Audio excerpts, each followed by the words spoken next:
लेकिन ये जो घटनाक्रम पिछले कुछ दिनों से चल रहा है, ये इस तरह की बात होनी नहीं चाहिए, क्योंकि असेंबली का चुनाव सर पे खड़ा है और जितने भी खासतौर पे सीनियर नेता हैं उनको बैठ के और अपने विवेक से काम लेना चाहिए और इकट्ठे मिल के चलना चाहिए, क्योंकि कोई भी इस तरह की बात होती है उसका संदेश नीचे वर्कर्स में भी जाता है और लोगों में भी जाता है। तो ऐसी किसी भी पक्ष की तरफ से कोई बात नहीं होनी चाहिए जिससे ये एक मैसेज जाए लोगों में कि पार्टी के अंदर कोई बिखराव है, क्योंकि जो लोकसभा के चुनाव हुए हैं ये चीज़ बिल्कुल स्पष्ट है कि कांग्रेस आज बहुत अच्छी स्थिति में है और उसको बनाए रखने के लिए बहुत ज़रूरी है कि सब अपना इकट्ठे होकर इस मुहिम को आगे बढ़ाएं। सर, ये सारे एयरपोर्ट उसका कम से कम 3-4 बार उद्घाटन हो चुका है, उसको लोग क्या मानते हैं? उद्घाटन बार बार उड़ाने नहीं उठ रहे।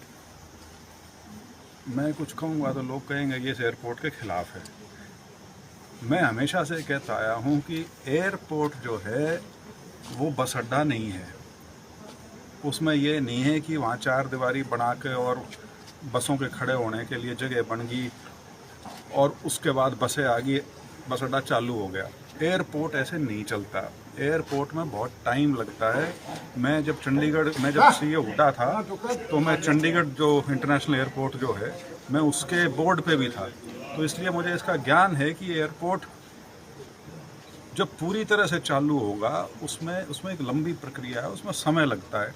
अब मेरे को अभी भी ध्यान है जब 2019 का चुनाव मैंने लड़ा था तब भी हवाई जहाज़ उड़ाया था, मैं भी बैठा था उसमें और मैं खुद सोच रहा था कि ये क्या है, और उसको ये करने के लिए कि यूँ लगे कि ये दिखावा नहीं है, चुनाव के 1 महीने बाद तक भी एक नकली सा दफ्तर खोल के रखा गया था हिसार में, जहाँ से कुछ पॉलिटिकल लोगों द्वारा ही लोगों को इकट्ठा करके टिकट दिलवा कर वो हवाई जहाज़ 15 दिन महीने तक के लिए उड़ाए गए थे।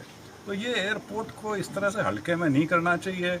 अब आप 3-4 बार कह रहे हो, मैंने किसी अखबार में पढ़ा था 6 बार उसका अलग अलग तरह का उद्घाटन हो लिया, तो ये मैं ज़रूर मानता हूँ कि वो बहुत अच्छी तरह से बनने लग रहा है और जो उसका स्तर है वो बहुत बड़ा है।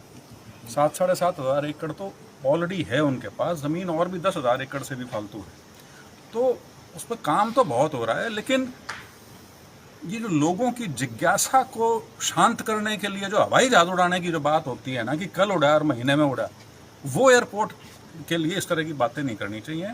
वो एक प्रक्रिया है। मैंने जब पार्लियामेंट में सवाल भी किया तो वहाँ से भी ये जवाब आया था कि अभी तक तो हमारे पास कुछ है ही नहीं, और जब तक इसके अंदर भारत सरकार की सिविल एविएशन मिनिस्ट्री जब तक पूरी तरह से इन्वॉल्व नहीं होगी तब तक ये बात आगे नहीं बढ़ती। अब शायद हो गया है सिविल एविएशन मिनिस्ट्री के साथ, तो ठीक है, बहुत अच्छी चीज़ हमारा एयरपोर्ट बन रहा है, लेकिन वो पूरी तरह से कब तक चालू हो जाएगा इसके बारे में वही बात है, क्योंकि फिर चुनाव आ रहा है तो फिर वहाँ उद्घाटन होने लग रहा है, फिर 2-4 हवाई जहाज़ उड़ाए जाएंगे, लेकिन वो अभी उस स्टेज पे नहीं है कि रेगुलर फ्लाइट्स वहाँ से शुरू हो जाएंगी। सर, जेजेपी विधायक देवेंद्र भवली हैं, उन्होंने अपने जो उनके डिप्टी सीएम पूर्व डिप्टी सीएम उनको नाकाम नेता बताया है, तो एक उनमें फूट नजर आने लगे हैं इलेक्शन के बाद, तो किस तरह से देखते हैं? जेजेपी में फूट तो दादा गौतम ने पहले दिन तय कर दी थी, उसमें कोई नई चीज़ जो नाकाम नेता उन्होंने आजकल बयान दिया कि नाकाम नेता है। यदि आप 1% वोट भी नहीं ला सकते पार्टी के लिए तो और क्या संज्ञा दोगे उसको। डिप्टी चीफ मिनिस्टर रहते हुए इतने बड़े बड़े महकमे आपके पास थे, 4.5 साल तक सरकार आप चलाने लग रहे थे, और उसके बाद हालत ये हो जाए आपकी कि आपका 0.87% वोट यदि प्रदेश में आ रहा है, तो उसके लिए सिर्फ उप मुख्यमंत्री नहीं, उनके साथ जितने और भी थे वो भी बराबर के भागीदार हैं। तो सिर्फ ये कह के कोई नहीं भाग सकता कि यो अकेला जिम्मेवार है।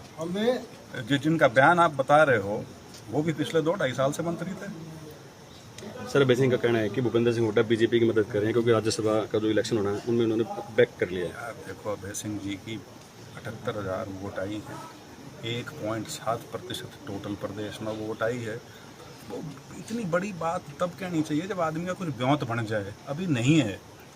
ठीक है, वो कुछ बयान देते हैं क्योंकि देवलाल परिवार से हैं, आप लोग पकड़ते हो, खबर बनती है, अखबार में छपती है, उनको यही चाहिए। सर, जो टिकटें कांग्रेस ने दी हैं उस पर कुछ सवाल उठाए कुमारी शैलजा ने, अगर टिकटें सही बढ़ती तो और सीट ज़्यादा आती।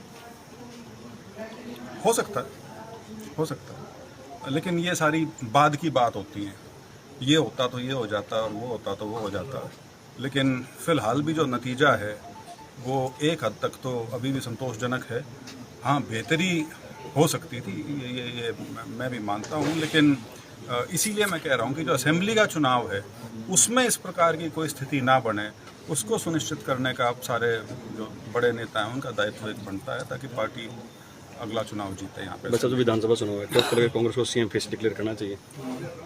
कांग्रेस की कभी वैसे तो प्रथा नहीं रही सीएम फेस डिक्लेयर करने की, सिर्फ उस स्थिति में होता है जब सिटिंग सीएम हो और दोबारा इलेक्शन हो रहा हो।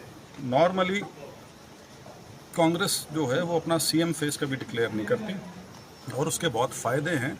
उससे फिर किसी प्रकार का ये नहीं होता कि और लोगों के लोग फिर घर बैठ जाएं, या जो कार्यकर्ता है जिसका एक किसी से संबंध नहीं है वो उससे उदासीन हो जाए। तो बेहतर तो यही होता है कि सब साथ चलें, इकट्ठे चलें, और फैसला जो है अंत में, पहला फैसला लोगों का, उसके बाद जो विधायक चुन के आएंगे उनका, और अंतिम फैसला हाईकमांड का। ठीक है सर, थैंक यू सर।